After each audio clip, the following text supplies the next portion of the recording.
Once again, back here's the incredible.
What's going on, everybody? Welcome back. This is your boy Reckless Talk with the Reckless Talk Podcast, Reckless Talk Sports Podcast, Reckless Talk Management and Promotions, A1 Music Empire, and HoustonCityBeat.com. We are the storytellers of Houston. Man, we have a special guest for you guys today. It's episode 133, sponsored by the greatest root beer on earth, Otto's Root Beer. Brewed in Huntsville, Texas by Brew Nation, always support local. J-Rack Distribution LLC and the greatest burgers on earth, Smash Wagon. What's going on, Coach? Actually, hold on. We gonna let's do this introduction the right way. Man, we have former award-winning wide receiver for Canadian Football League, 1993 Jackie Parker Trophy. That is the Rookie of the Year and championship-winning coach. Not to mention, you also won the CFL championship. Also, yes, sir. Coach Brian Wiggins, what's going on, brother? Man, not a lot, man. Same old, same stuff, different day. I appreciate you inviting me and having me on your show today, man. Much appreciated. Man, it's an honor to have you here, brother. It really, really, really is, man, for real. Man, let's go ahead and get started, man. Let's tell everybody about your journey. We're gonna talk about your journey through the CFL, the NFL, through the Arena League, coaching. You know what I mean? We're gonna go back as far back as you're a kid. You're from New York originally. Let's start with that. Growing up in New York, how was that like? You know what, man? I was young. My father was in the military, so he was in Germany at the time. But my mom was pregnant with me, so she was from her parents were living in New York at the time. So obviously she had me in New York. I was a youngster, not so much. So I was a baby when I was in New York for the most part, man. Then, of course, my father being in the military, we moved around quite a bit. You know, I've lived in California, Alabama, Virginia, Texas, a lot of places, man. So moved around a lot. Then obviously played sports at all levels from a little kid, man. But I kind of got my roots. I started really playing football. My mom wouldn't let me play tackle when I was younger, so really started playing football when I was in junior high, and man, just took to football. Actually, man, I was going to quit football at one time and focus strictly on basketball. But then I was like, man, there ain't too many 5'10" guards in the NBA, so I'll stick with football. Football. But I had played varsity my sophomore year in high school in basketball, so I was like, man, maybe that's the route I need to take. But long and short of it, man, I feel like I made the right decision, stayed with football, got an opportunity to come to Texas Southern University. So I'm a TSU Fighting Tiger. Enjoyed my time at TSU, then was able to continue to play, man. So my first year, I was with the New England Patriots. Got released. So didn't know what to do, man. I was telling somebody the story, man. I got a $5,000 sign-on bonus to go to the New England Patriots. $5,000, man. So free agent. So what's that after taxes? What, $3,500, $3,200? Yeah. Bought a Ford Escort. GT. Put an equalizer in it and drove to Boston. I'm gonna make this team. So actually things were going well with the Patriots, man. Enjoyed myself up there, and sometimes it's not what you know, is who you know. And they ended up bringing somebody in that the head coach at that time was familiar with. Let me go. Next thing I know, I'm back in Houston. So back in actually moved right back in Third Ward. Jumped right back into school to get my master's degree, and continue to go to school. My coach at the time wanted me to stay active. He said, "Man, don't go home and just don't play. So stay active." So he hooked it up where I went and played arena football, and played arena football with the New Orleans Knight. So I played football like for a whole year. It was crazy. I didn't have any off season, so I was NFL, arena, and then as soon as the arena season was over, the Calgary Stampeders called me and wanted me to come up there and have a tryout. So my agent called me. I was in New Orleans at the time. My agent called me on a Saturday evening, about 6 o'clock Saturday, and said the Calgary Stampeders wanted to bring you up for a 3-day workout. Do you really want to go up there for a 3-day workout? I was like, they're not going to sign you this year. They're going to bring you back next year if they like you. I told my agent, I said, man, just get me in the building. Just get me there. I said, yeah, I'll go. So I packed thinking I'm not going to be there, for 3 days.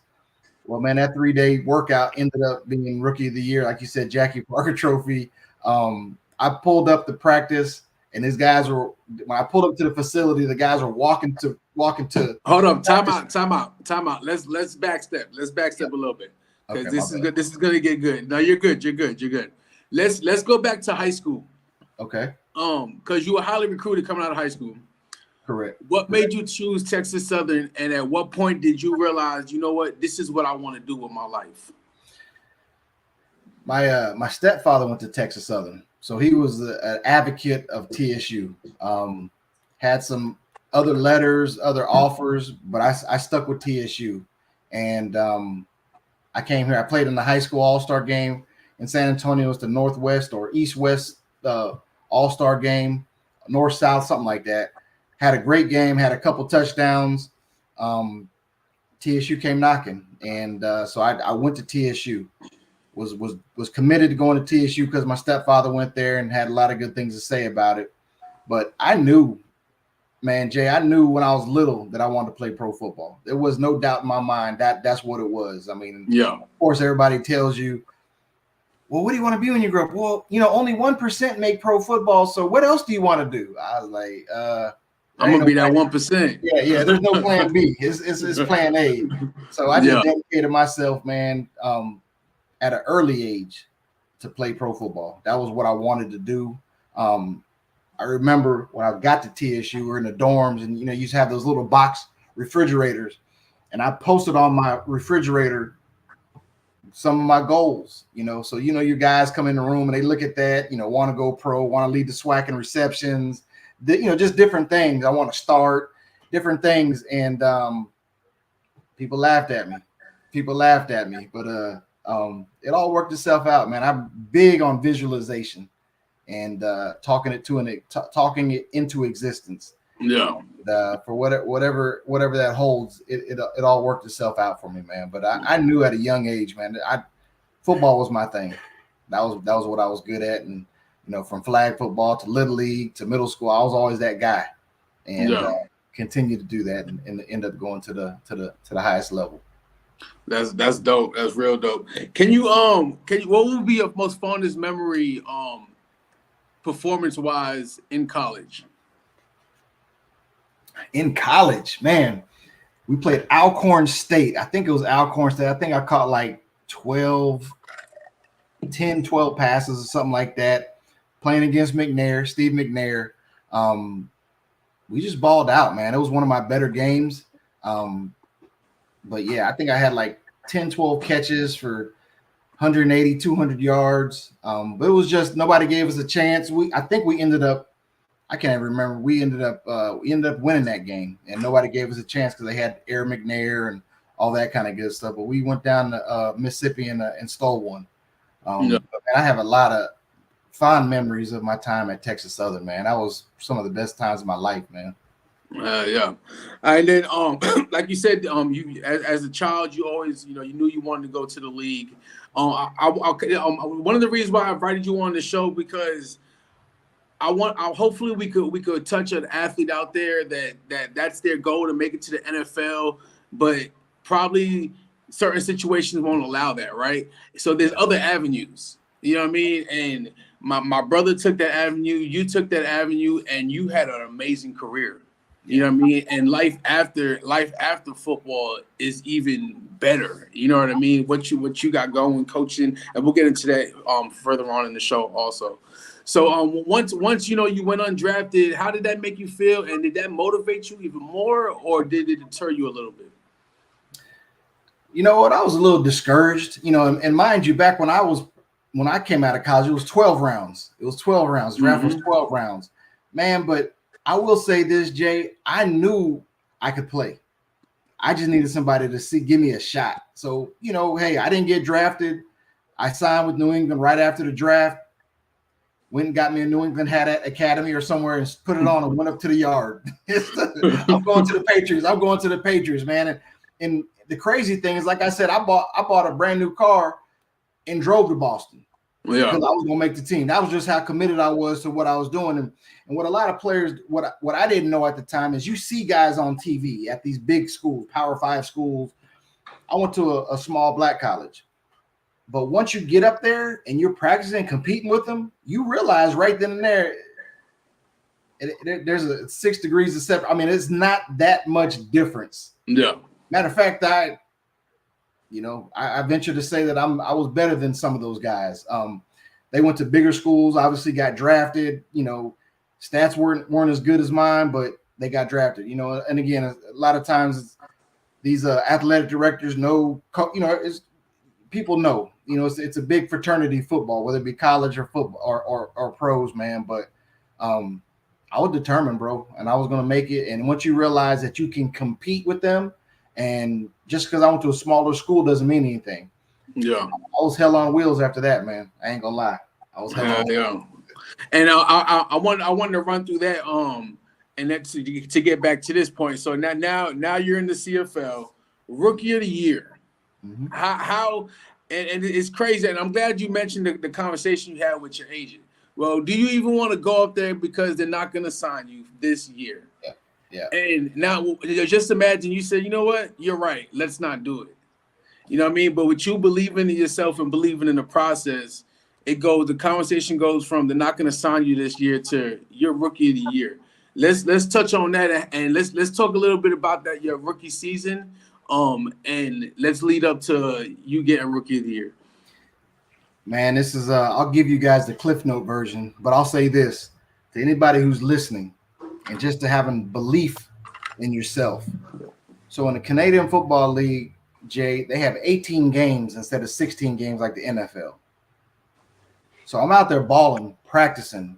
Hold on, I don't mean to cut you off. I'm sorry. Since you also mentioned the difference in games. Now, also, can you for the people that's watching, that's going to be watching in the future, can you also explain how the game's different? Because the field is wider. Yeah. The goalpost being in the back of the end zone. So let's start with that and then continue on. So the Canadian Football League, the field is actually wider. It's 120 yards. The field goals are in front of the end zone, and they have the actual end zone is like 20 yards deep. So you can run a go route on the 1 yard line and really sprint and take off. But I will say this, the only difference in my opinion, my humble opinion, in the Canadian Football League and the NFL is the linemen. As far as skill positions, it's a passing league. DBs, wideouts, running backs. West Coast offense. Exactly. you have 3 downs instead of 4 downs. So, third down is like fourth down. So you got to get the first down within the, 1 or 2 downs, or we're punting the ball. A couple other rule differences is if they kick a field goal and they missed a field goal and the ball goes in the end zone, you can return that ball. You can catch it and return it. And if you run it out the end zone, I think it's like 1 point. If you don't return it, even though they missed a field goal, the kicking team gets 1 point. A whole bunch of little nuances. But football is football. You can motion towards the line of scrimmage, kind of like arena football. NFL, you can go, lateral, but you can't go towards the line of scrimmage. That's a penalty. In Canada, you can actually run towards the line of scrimmage and almost have a full head of steam by the time you get to the line of scrimmage. Yeah, but you'll see a lot of receivers lined up like 5 to 7 yards behind the quarterback. Yeah. And now you're going to give me a running start. There's no way I'm going to get jammed up. There's no way. There's no way. If I get jammed up now, that's on me. That's on me. But those are the field is wider, wider and longer. 3 downs instead of 4 downs. But it's football. It's football. I think Chad Johnson made mention when he ended at the tail end of his career. He played in Montreal, and he I don't know what he thought about the CFL, but I think he realized real quick once he got there that they got some athletes up here too. People don't understand, man. There's a fine line in talent. Just because you're on an NFL roster, just because you're on a CFL roster or an arena roster, most of those guys were guys in NFL training camps who got cut. And they just want to continue to play. They want to continue to get some film to hopefully get another shot like I did. Yeah. It's not a big difference. You have your handful of guys, and I tell people this all the time. You have your dogs, your handful of dogs on every team. But other than that, there's a whole bunch of guys just trying to make it. Like I was talking to somebody about 2 months ago, huge Dallas Cowboy fans. I said, okay, tell me 15 players on a Dallas Cowboys.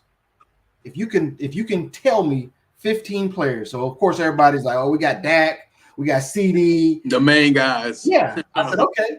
I said, those are for sure guys. They got the $100 million contracts or the $70 million contracts, but there's 53 guys on the roster. So what about them other 40 people that you couldn't think of who are struggling, fighting, trying to get an opportunity and trying to parlay their ability into multiple seasons? They say that NFL means not for long because you're not going to be there long. But there's everybody hears about these huge contracts, but that's like 1 or 2, maybe 3, maybe 5 guys on the team that get those huge contracts. But there's still, again, 45 other guys, trying to get it, trying to do what they got to do, given their opportunity to get that big contract. So you're just looking to maximize your opportunities so you can get the big contract. So getting back to my rookie year, 18 games in a season. And Jay, when I tell you this, getting back to my rookie, we the first 9 games of the season, follow me here, the first 9 games of the season, I did not step on the field. Literally, half the season didn't step on the field. Yeah. Embarrassing. In Canada, they have it. I think it's called the reserve squad, not practice squad. You practice with the team and you do everything, but you don't get to travel with the team. You can't even really be on the sidelines during the game, on home games. So literally, for the first 9 games of the season, bro, I did not step on the field, not special teams, because in Canada, you can only have so many imports, as they call them, American football players. No. And, just perseverance, man. There was times I wanted to come home. Man, it's cold up here. I ain't playing. But I just told myself, man, when I get my opportunity, when I get my chance, I'm going to be ready. So while the team's traveling, doing their thing, I'm lifting weights. I'm training. I had this guy that was at the University of Calgary who used to train me, running, boom, boom, running around the track, running routes, doing my thing. So one time after the game, the guy in front of me dropped a couple passes. Coach came in the locker room and said, you're starting next week. I'm like, yeah. Once I started, I never came off the field again. Yeah. And I got a funny story. So the very first play I was in, we talked about Doug Flutie being a quarterback. So I'm on the outside. So the checkoff was if they come and bump, my route turns into a go route. Uh-huh. So that dude came, bumped up. I looked at Doug. He looked at me. We knew what it was. First play, he threw it to me. I caught it. I'm running down the sidelines, Jay. Should have been a touchdown. Legs got heavy. I ended up tripping and falling off bounds. The moment was too big for me, big brother. You pulled a Daniel Jones. Man, dude, I was like, what? So fired up. I caught the pass. You guys like 60, 70 yards, but they tore me up and filmed that next day. We watching film like, wait, what? I'm like, bro, don't. I was just in the moment, dog. I couldn't believe I was even getting the ball thrown to me the first play. No. You mentioned Doug Flutie. How was that? Playing with Doug. Obviously he wasn't who he ended up being ending his career. You know what I mean? He wasn't that guy yet. Yeah. But to be able to play with him early in your career and his career, how was that? How was he as a person?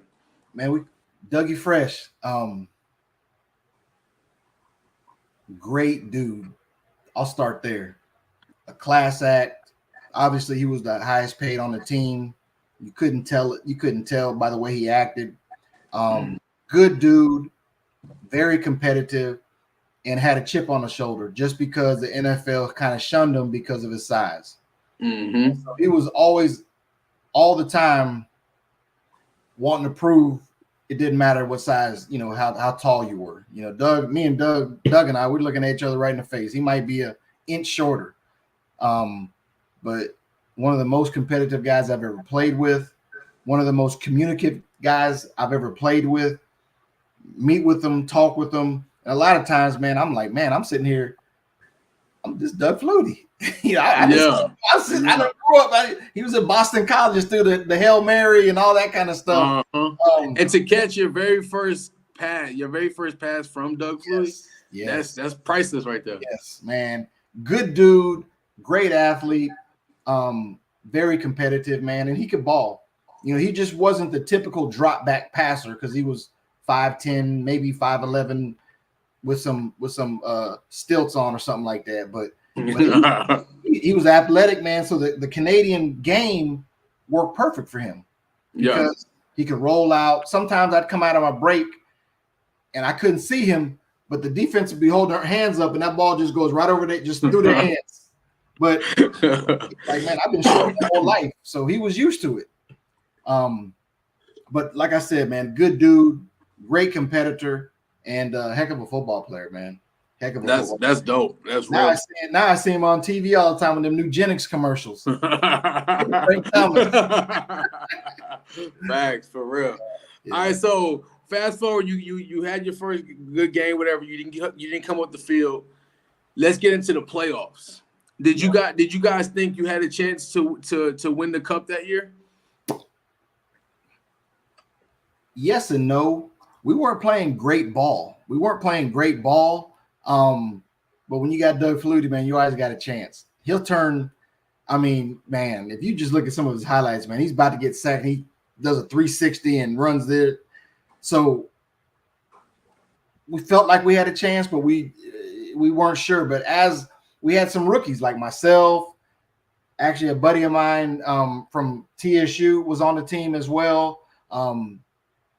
We weren't sure, but man, as we started getting some time, getting good, feeling like, hey, I belong here, then things started clicking, because when all athletes, man, you can want to go pro, but until you get there, until you just mix it up and you're like in the game is different than college. Trust me. It's a lot faster, man. Everybody's good. Yeah, absolutely. Everybody's good. And so once you start balling, catching, doing your thing, I'm like, man, I deserve to be here. Now I want the ball. When you first start, you're like, man, I'm just glad to be on the field.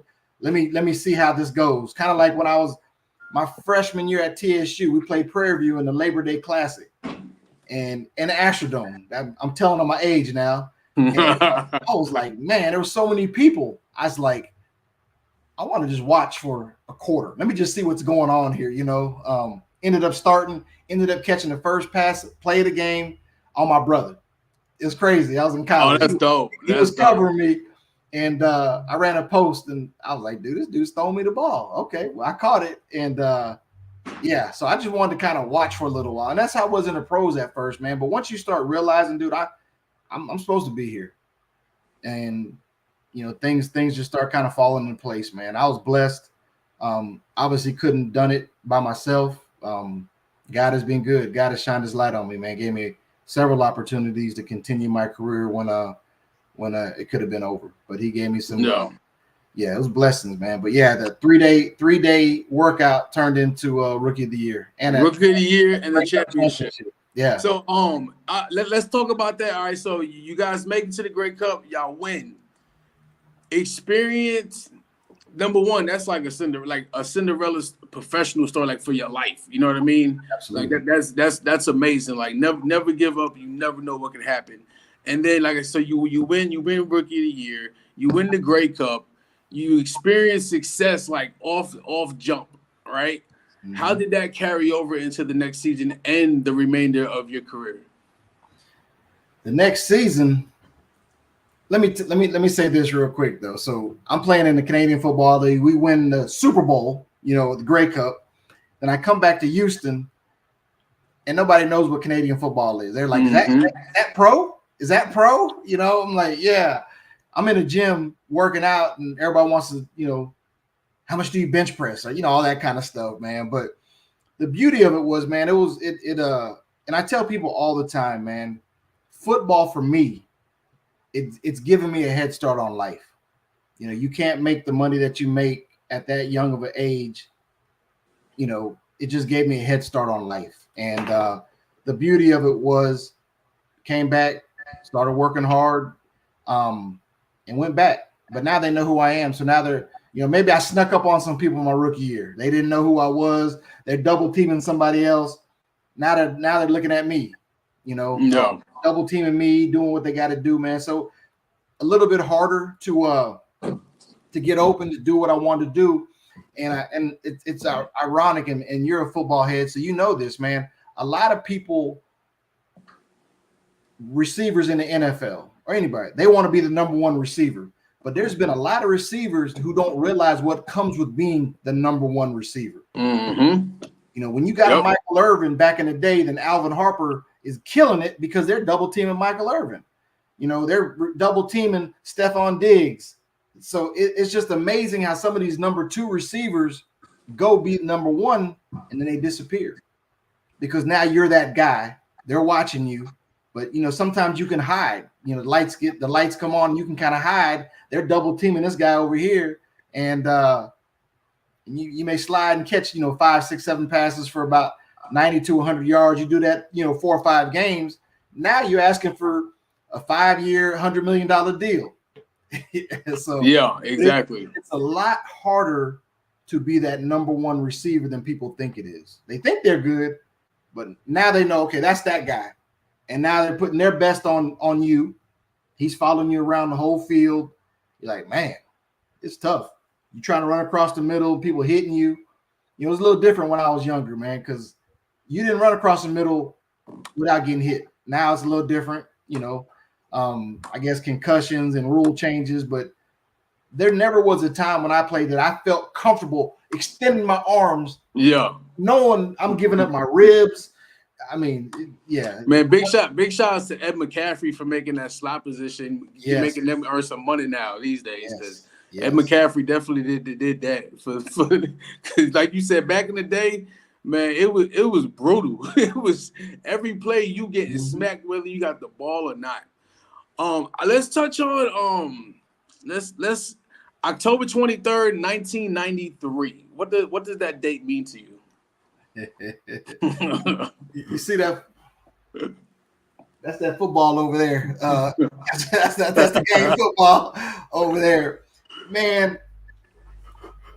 That was man. You probably got it written down. It was like 16 catches, 235 yards. I think 3 16 receptions.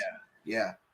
Let's see. Hold on. Let's see. It was 31 passes, 41, 30 yards. 235 yards and 3 touchdowns. Yes. Yeah. Yeah.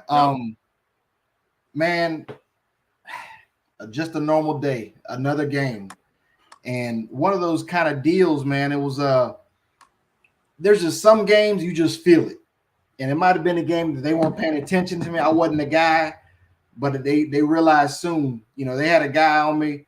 I was hitting them. I mean, I was just the hot guy that day.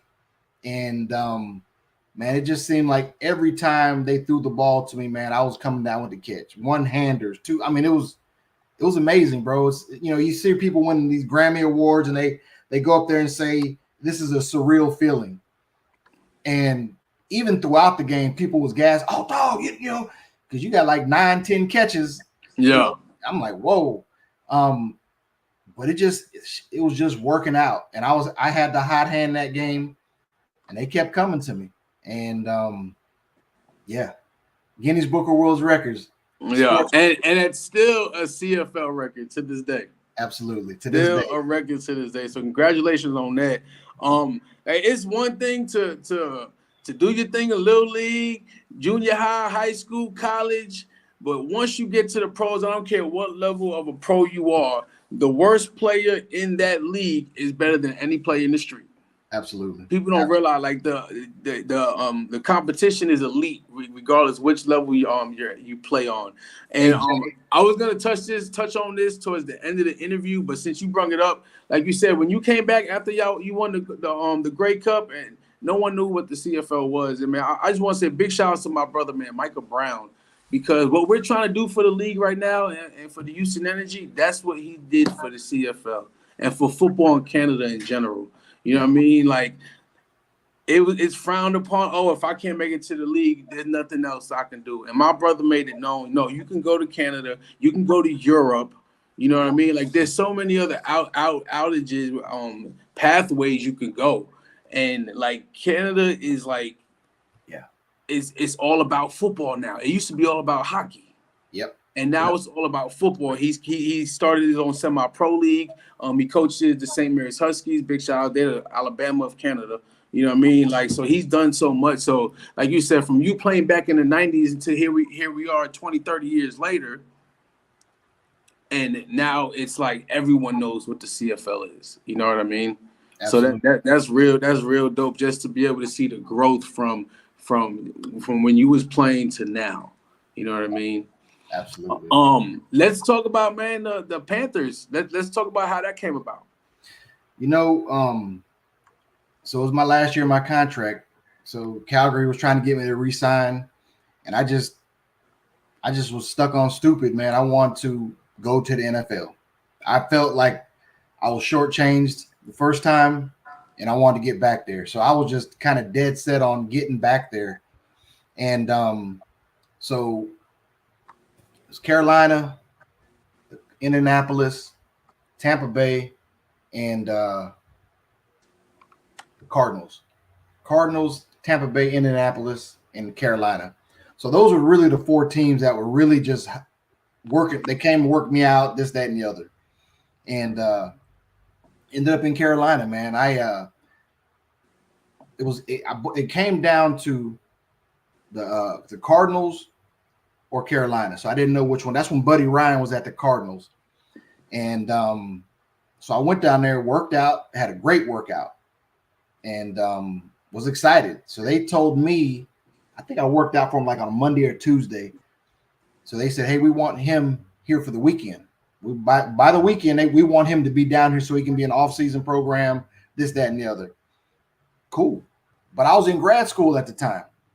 So I was like, man, in order for me to just stop going to school, you gotta add compensation. So my agent couldn't work out a deal. And it was really just the upfront money sign-on bonus was what we were looking for. Mm-hmm. And they didn't give me their offer wasn't as good as Carolina's offer. I'll just put it like that. So then they said, well, before he signs anywhere, let us know and we'll match it. So that just didn't feel right. It just didn't feel right. So end up going to visit Carolina. I got a crazy story about Carolina, man. So I go to work out. They fly me up there, took me around Charlotte. Hey, this is where the stadium wasn't even built yet, but they were building the stadium. And because the first year we played in Clemson. So they're taking me around Charlotte, blah, blah, blah, take me to the hotel. So I see about, 20, 30 other guys, oh, okay. So it was like a little combine they had. So next day I wake up, I'm in the lobby. They're coming to pick us up. We're all at the facility. They give us little shorts and this, that, and the other. So we all go work out, man. And running 40s, running routes, going against DBs. I saw a couple dudes from Canada playing DB that we battled in the CFL. Now we're battling here trying to get a spot on the team. Yeah. Well, workout's over. It was kind of wet, rainy. Workout's over. We're all back in the locker room. So this guy walks in and says, "Hey, Wig, Mr. Polian wants to see you." Bill Polian. He's a real good general manager. So I was like, okay. So shoot, I'm excited. So I'm walking down the hall, walking his office, and he's we're talking. So they tried to get me to sign a contract. And I said, well, my agent asked me not to sign anything until I consult with him. So this dude pushes the phone across the call him right now. So while they're talking, so my agent, "Hey, what's up, man?" I said, "Hey, I'm sitting here in Mr. Polian's office." He said, "Don't sign anything. Don't sign this." I said, I said, well, that's why I'm calling you, because he can only, that's why I'm calling you. Yeah. You talk to him. He said, "Did they offer you a sign-on bonus?" And I was like, "Yeah, they did."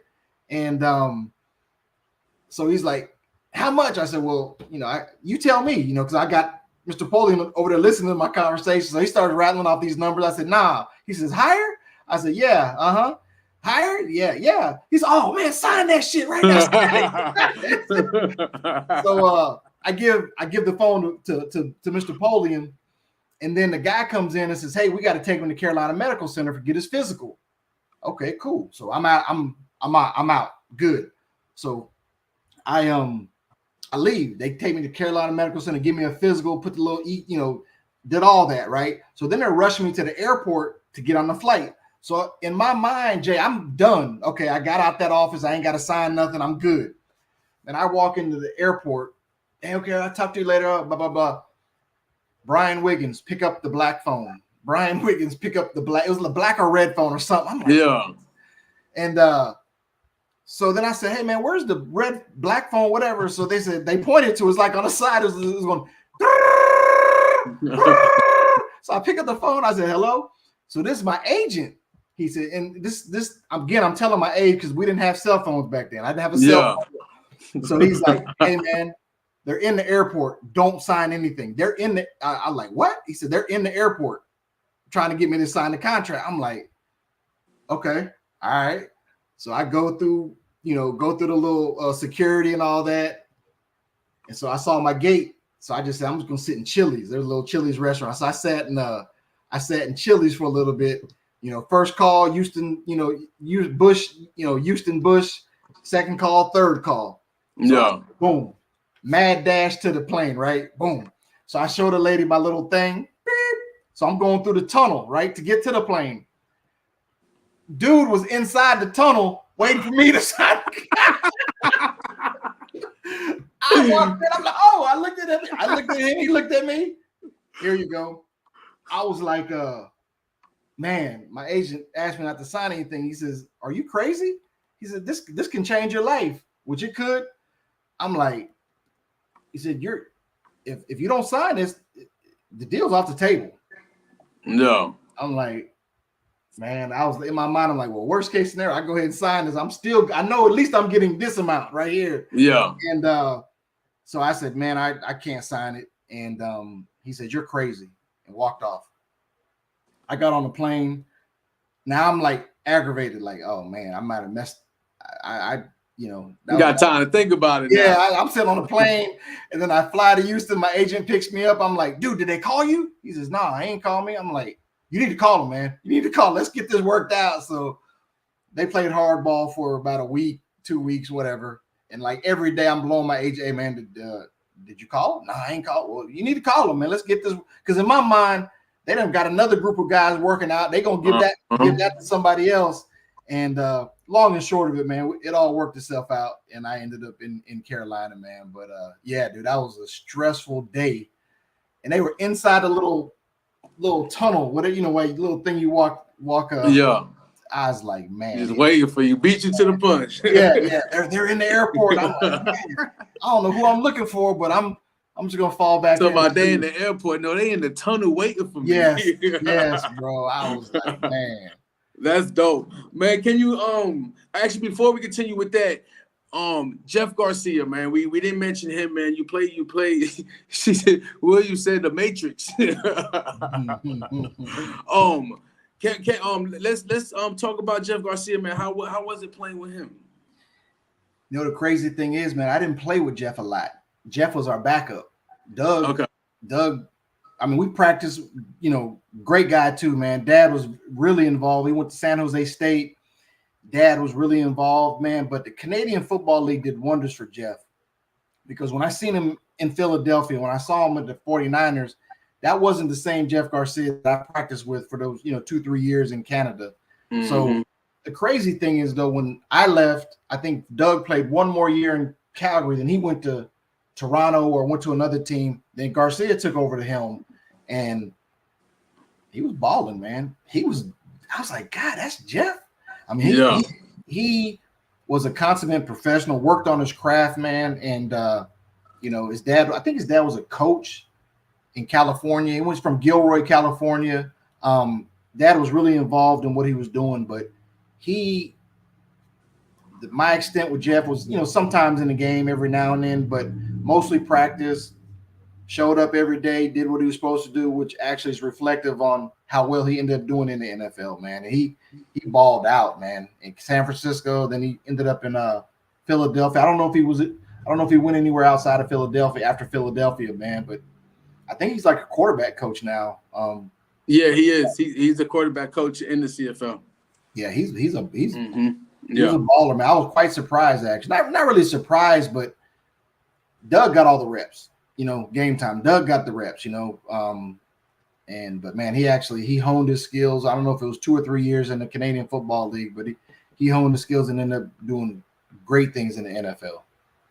And then he's parlay that to what he's doing now, man. So he's killing it still. Yeah. So boom, you signed with the Panthers. How was your stint there? Up and down. If you look back behind me here, see number 16. So that wasn't my okay. So back when I played, receivers didn't have like 16 and 9. We had 80 numbers. So they gave me 16. So what that told me was they were going to get rid of me after training camp, because they told me we're going to sign 10 receivers. We're going to keep 5. Yeah. I like those odds. Well, when I showed up in Spartanburg, South Carolina, we had 18 receivers and we're keeping 5. So I was sharing a locker with number 15. Me and 15 and 16, a guy from he was from Detroit, because when you have an expansion team, you have a supplemental draft too. So they get to get some free agents from some other teams. So number 15 and number 16 were sharing the locker. Now we in the pros now, sharing the locker. That's crazy. My socks are here, his socks are here. We sharing. So that number is the reason I framed that jersey, because basically what they were telling me, we're gonna keep you here for 6 weeks. You're not good enough to get an 80 number just yet, and we're probably gonna send you back to Houston. So man, I stayed on my knees, worked hard. So in my mind, I had to make a play every day at practice. I had to do something to catch the coach's eye, something, whatever it was, man. And again, blessings, man. Sometimes I was like, man, how'd I catch that ball? But it worked itself out, man. And my time in Carolina, when I say up and down, I'm on an active roster. I'm on a practice squad. I get cut. They sign me back. I'm on an active roster. I'm on a practice. It was up and down. The beauty of it was, again, like I said, man, it's it was a means to an end. It gave me a head start on life. Up and down as far as I'm rookie of the year. I'm getting all the balls, and I go here and I'm not, I'm like the 3rd, 4th receiver, barely making it every year. I'm on the bubble, just holding on to the bubble. somehow I stuck, but frustrating in that aspect, man. But I had an opportunity to meet a lot of cool people, a lot of friendships in Carolina, a lot of people who you see on TV, like take Frank Reich, for example. I knew Frank Reich from when he played for Buffalo and they beat the Oilers. They came back and beat the Oilers, right? Mm-hmm. I'm sitting looking at this dude in the locker room, and me and Frank ended up becoming we had a little connection back in the day, and just getting to know him, person, that great guy, Don Beebe, Pete Metzler, just old school guys, man. Greg Lloyd, Kevin Green, all these guys. It was cool, man. I enjoyed my time. Carolina was a beautiful town. It was a small city trying to get big. They had the Hornets. They had like a minor league baseball team at the time. Then the football team came, and it was a good time, man. I ain't gonna lie to you, man. I had a good time. I was young, having a good time, living it up as much as I could. Sam Mills, remember Sam Mills? Linebacker. Yep, Sam was a good dude. That's so dope, man. That's crazy. Yes, sir. I grew up like everybody you named. I grew up watching. You know what I mean? So that's dope. So with how everything went with Carolina, if you had to do it all over again, would you have signed that contract or would you have went back to the CFL? Looking back in hindsight, I probably should have went to the Phoenix Cardinals, and I'm gonna tell you why. We had a gentleman who we cut him in Carolina. Mm-hmm. He goes to San Diego and starts for 9 games of the season, 8 games or something like that. Yeah. So maybe I took the money and ran, so to speak. But I feel like if I would have maybe not took less money, but got more of an opportunity to play, that would have parlayed me to a bigger contract, a second, third, fourth contract, whatever it may be. That's my only regret. But Jay, I'll say this, and any athlete can tell you, man, it's hard to walk away from that check. Oh yeah, facts. It's hard. I'm like, man, but yeah, it was tough. But looking back in hindsight, I could have stayed in the CFL. But there's a vast difference in the pay structure in the CFL than the NFL. Big. Yeah. So, maybe I don't even think even today the league like the highest paid player even gets to the NFL league minimum. That's crazy. Yeah, it's back wild. when I played, there was like one guy didn't have to be under, like Doug Flutie, he made like $2-3 million, but everybody else made. To be honest, I mean, some of the Canadians, it's just different because the actual Canadians have regular jobs. Yeah, and then they play football. Us imports, that was our job. We come up there to play football. But some of these Canadians are making 60,000, 70,000. I'm like, and you got nowadays you have a lot of players coming from Europe too. A lot of European players. I love seeing the growth that the league has. What it is now. It's amazing. So boom, fast forward, you decide to hang it up, and man, you have had a successful post career. You know what I mean? But I want to stick to sports right now. Yep. Let me pull this picture up real quick. Let's see where we at. Actually, I'm gonna pull this video up and tell me what these ladies mean to you. Man.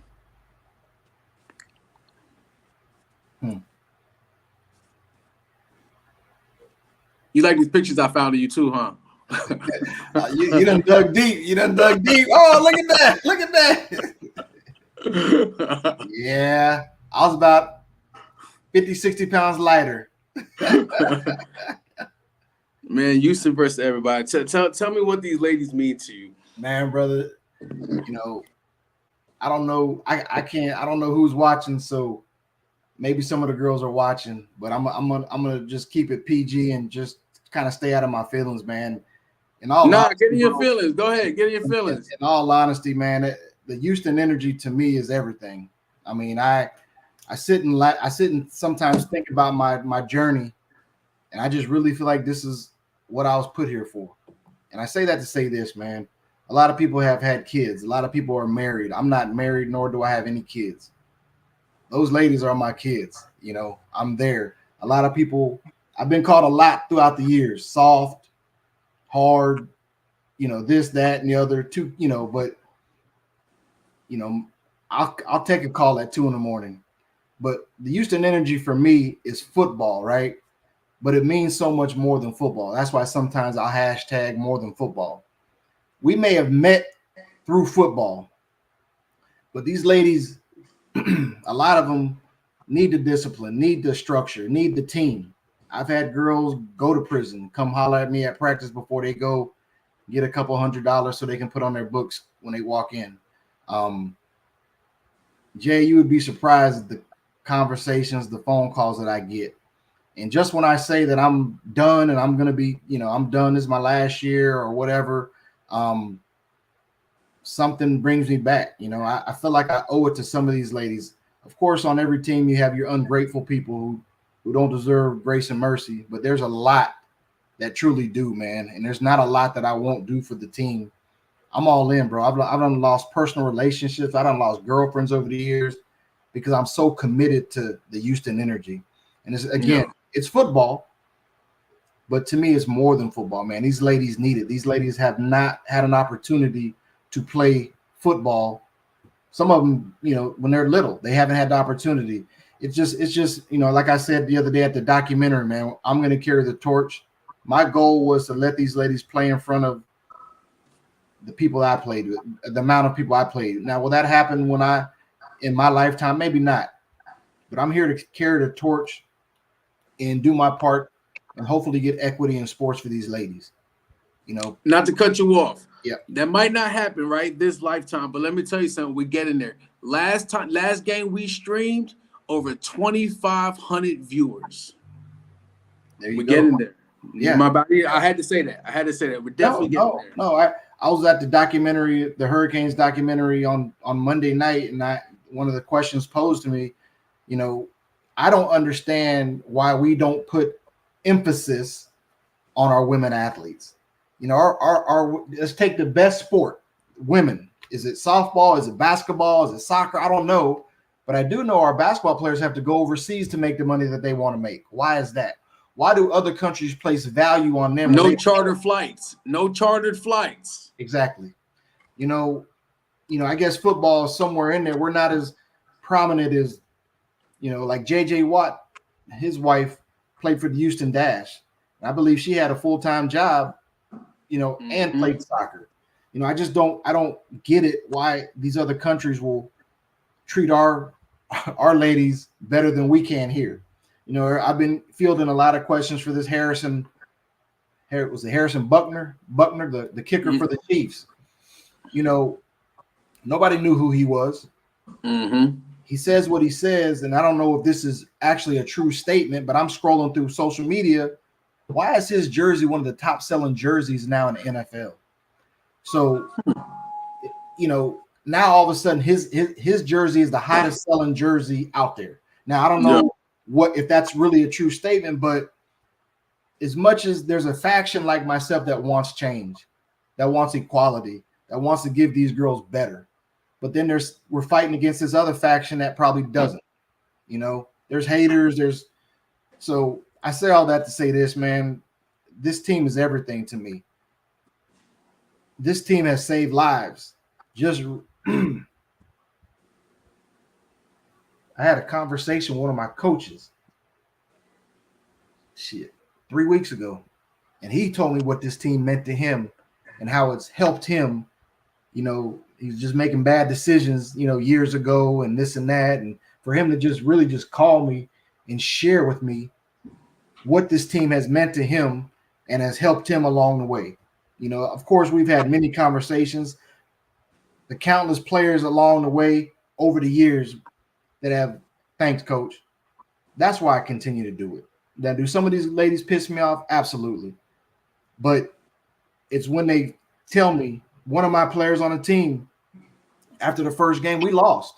I get a text message the next day. Hey, Coach, I know this wasn't the fancy win that we wanted, but I want to say thank you.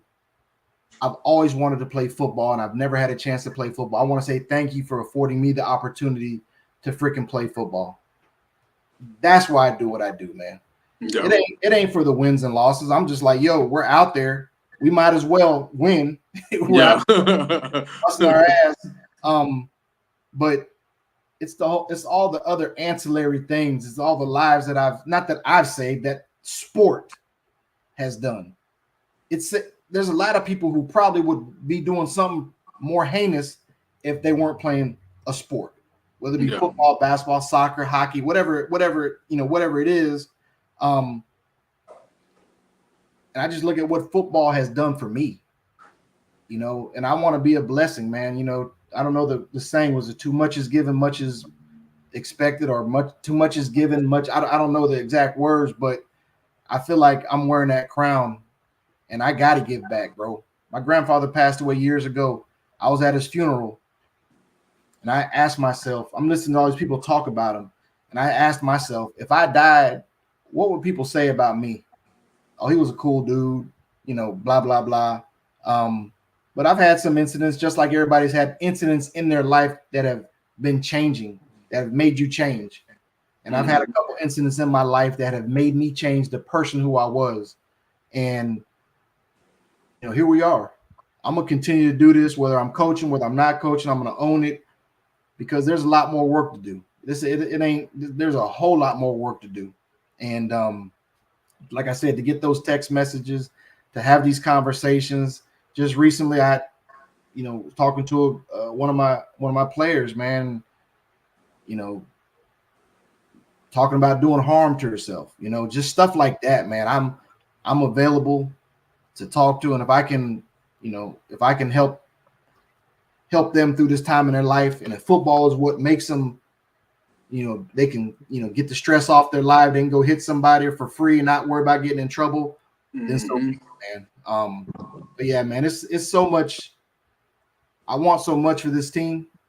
Not just wins and losses, bro. It's just so much deeper than that. And we've been on here about an hour now. It's just too much time to go into it, man. But I just want to continue to touch lives, and hopefully, when I die, half these girls will talk at my funeral, and like Danny right here. One of the reasons I returned to this team is bigger than football, man. Anybody who knows me, who truly knows me, I'll give you the shirt off my back. From coaches to players to staff, we've all had these conversations. The why. We have a lady by the name of Miss Phyllis. We call her Miss Phyllis. Miss Phyllis right here. Yep. I encourage people to see her story. Ask her what the Houston Energy did for her. She was in a time in her life where things may not have been so good. She used to drive from Louisiana, from Lake Charles. I don't even think it was Lake. I think it was further in maybe Lake Charles, to watch practice, just to watch practice. Drive down on Sunday, drive home, and drive back on Sunday just to watch practice. That's dope. That's real dope. You don't know. You really don't. You're new to this. You're new to the energy, man. But we're touching lives, man. And people wonder why I do certain things, this, that, and the other, man. But it's, this season, I had a player, playing a position that, she wanted to give an opportunity. But I felt like if I gave her that opportunity, I was going to make her a better person. So I stuck with it. Hey, she's a beast at another position, but this is what she wanted to do. Are we speaking of Sue? Actually, no, we're not talking about Sue, but this She's other the player, beast at that running back this year. we gave Sue an opportunity too, man. And quiet is kept. Sue done ran for over 100 yards every game she done played offense. Sue's been a dog this year. Facts. But Big man, facts. it's just about betterment, equality for these ladies, man. Getting some eyes on them, giving them opportunities that they normally wouldn't have, and also just at the end of all this, man, helping them be better people, man. I don't get through to everybody, but it's those text messages, it's those phone calls, it's when my coach just calls me out the blue. He's out of town and like, hey, coach, I need to talk to you. What's up, man? And he lays it on me, man. At this time in my life, you are the one who helped me out. Not my family, not this. You the one who helped me out. So it's and that's real, man. And honestly, man, like I see, you know what I mean, me and Jimmy working with you and the team with these ladies, traveling with you guys on these away games. Like, it's awesome. Like Miss Phyllis just said, Houston Energy is a family, and it truly is. For me to be able to capture those moments on the road, and when we was just in the parking lot at Buc-ee's, the team when we had lunch, you know what I mean? Like, that's dope. That's the recognition these ladies and this league needs. Yeah. You know what I mean? Like you said, your rookie year, nobody knew what the CFL was. Nobody. You know what I mean? You've been with the Houston Energy, what, 25 years? 20 years, man. But five championships, three. What y'all went? Yeah, 4 championships. But there was a span where y'all went to the championship 5 times in 10 years, and y'all won 3 of those 5. Yeah, you know what I mean? Why don't people know about this league? You know what I mean? And when we first met, and I seen how dedicated you was and how dedicated these women were at practice, it's like, how can we not help? How can we not? We are blessed with a platform that gets amazing views. How can we not step in and do our part? You know what I mean? And that's why it was a no-brainer for me. Same with Jimmy. I could speak on Jimmy part 2. It was a no-brainer. In saying that, I spoke with some of the players and some coaches, and they want you to know how they feel about you. Let's see. So I reached out to a bunch of players and coaches and explained Coach in 3 words. Sue, upstanding, caring, and helpful. Alan, hardworking, compassionate, and a leader. Rocky, genuine. He's willing to give and share, help you out in your time of need. He's ambitious. He has a strong desire for success for you, others, and his team of peers around him. 3, he's witty. I love his quick and clever sense of humor. Butler, my 3 words would be motivating, goal-driven, and hardworking. Catherine, kind, genuine, laugh out loud, and I would have to say stubborn.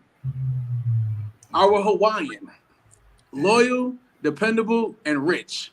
I don't know about that 3rd one. When she sent me that message, I just started crying. Carol, dedicated, selfless, and a legend. Wow. Parker, funny, lit, and energetic. Duck, professional, caring, and a champion. King, genuine, determined, and empowering. Solo, diligent, extraordinary, and patient. Those are a few of how they blessings. Said 3 words. But you know what I mean? Like I said, you're an amazing dude, man.